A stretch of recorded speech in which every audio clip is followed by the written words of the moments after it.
When my aunt called to tell me that I was not invited to my grandmother's will reading, I actually laughed. Not because it was funny, but because I didn't know what else to do. My voice cracked when I said, "You're joking, right?" But she wasn't. She said, "Your grandma didn't want you there. It's a family-only event." I wanted to scream, "I am family." But instead, I hung up the phone and sat there in silence, shaking.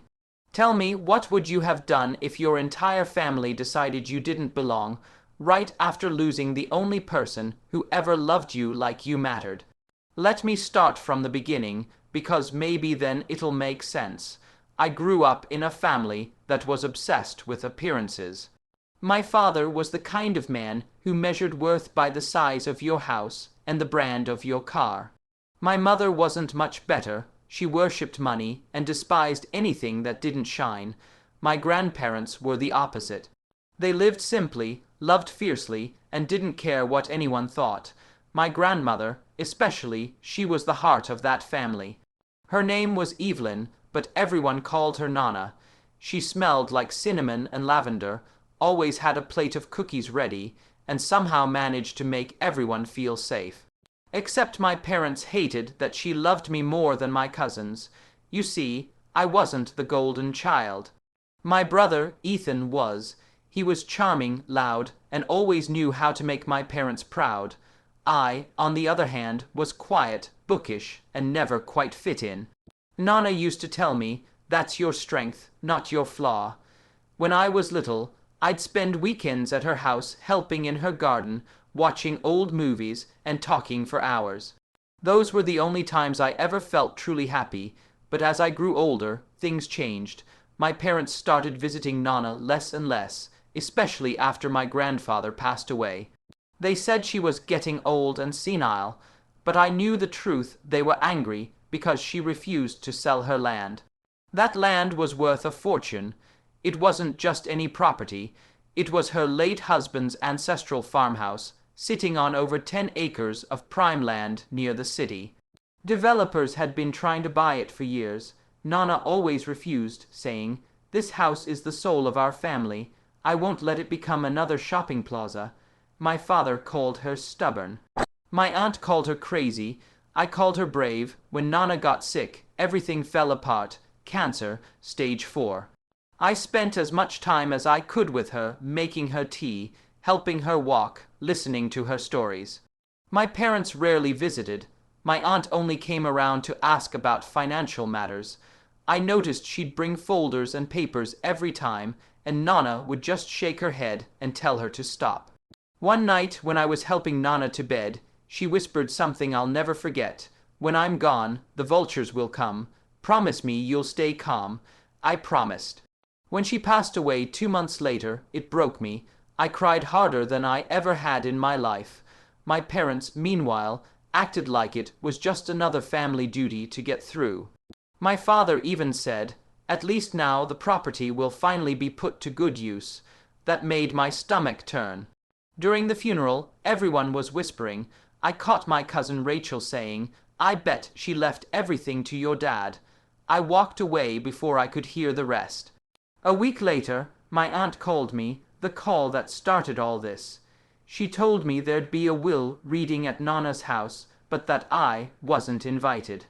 When I asked why, she said, "Because you were only a grandchild. The will concerns the immediate heirs."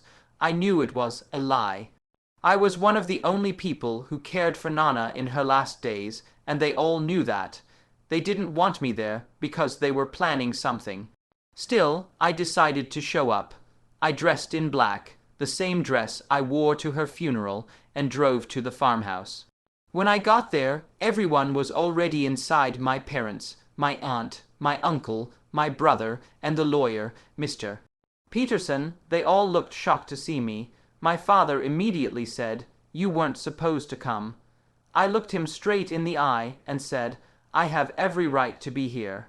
The lawyer hesitated, glanced at me, and said, "Actually, miss, your grandmother specifically requested that you be present."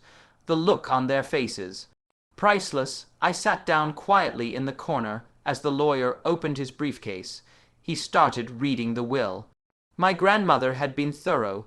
She left sentimental items to each family member, a watch for my uncle, a brooch for my aunt, her piano for my mother.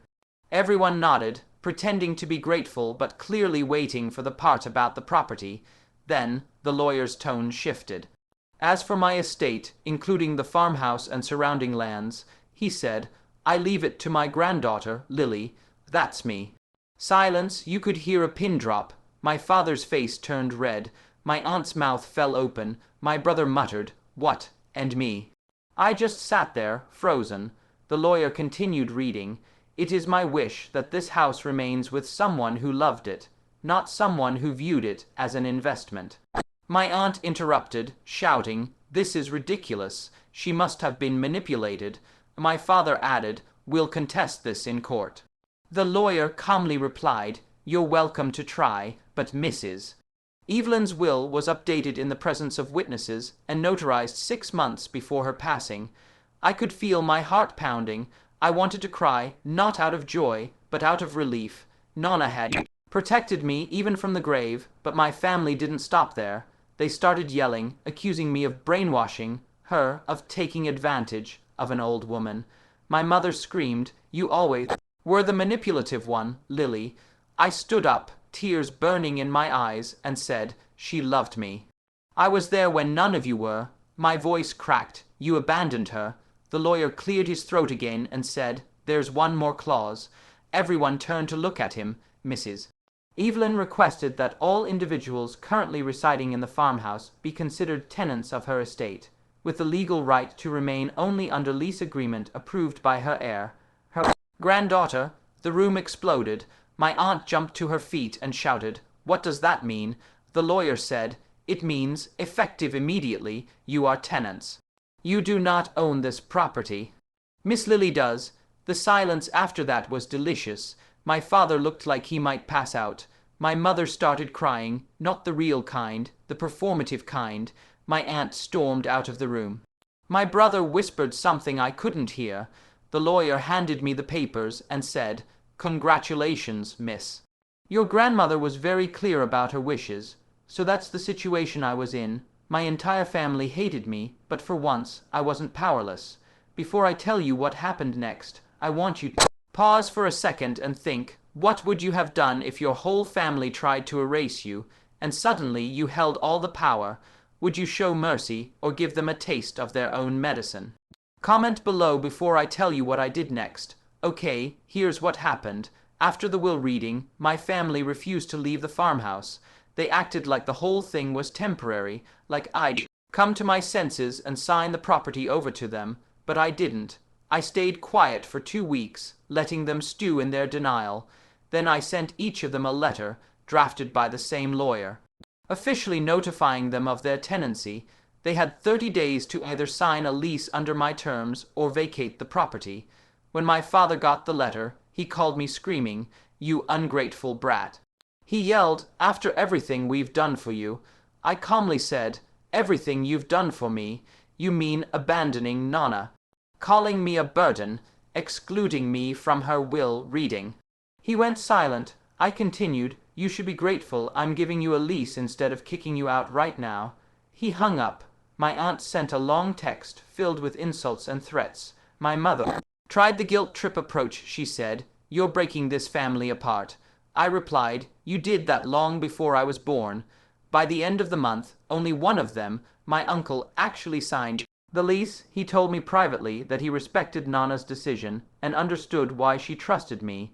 He's the only one who still talks to me. The rest packed up and left, slamming doors and cursing my name. The day they drove away, I stood on the porch, looking out at the field Nana loved so much. The sun was setting, and I swear, for a moment, I felt her presence beside me. But it didn't end there. A few months later, my father tried to contest the will in court. It backfired spectacularly. The judge dismissed the case almost immediately because of the airtight documentation. The lawyer presented video evidence, Nana herself, sitting in her favorite chair, reading her will aloud and explaining her choices. She said, If you're watching this, it means I'm gone. And if you're upset about my decisions, remember this, You had every chance to show me love while I was alive. Lily did. That's why she gets the home. Watching that video in court made me sob. My parents looked stunned. My father couldn't even look at me. My mother left the room crying. After that, they stopped speaking to me entirely. I didn't hear from them for months. Then one day, I got a letter, not an apology, but a demand. They wanted to visit the property one last time to collect sentimental items. I allowed it. I watched them walk through the house, touching walls they once called old and dusty. My mother paused in front of a family photo and whispered, "She really did love you." I didn't respond. Now it's been over a year. I've restored the farmhouse, kept Nana's garden blooming, and even started a small bed and breakfast in her memory. Every room has a piece of her, her quilts, her photos, her spirit. Sometimes guests ask about the history of the house, and I tell them it belonged to a woman who believed love mattered more than greed. So, was I wrong to let my family face the consequences of their own actions? Some people might say I should have forgiven them, but I don't think forgiveness means erasing the truth. They treated Nana like a burden, and they treated me like a nuisance. She gave me the home because she trusted I'd protect it, and I did. If you were in my place, would you have done the same thing? Would you let them stay, or would you have kicked them out? 2. Tell me your thoughts in the comments. I really want to know what side you're on. And if you think Nana did the right thing, give this video a thumbs up. Don't forget to subscribe for more real life stories like this one, and share your opinion below. I'll see you all in the next story.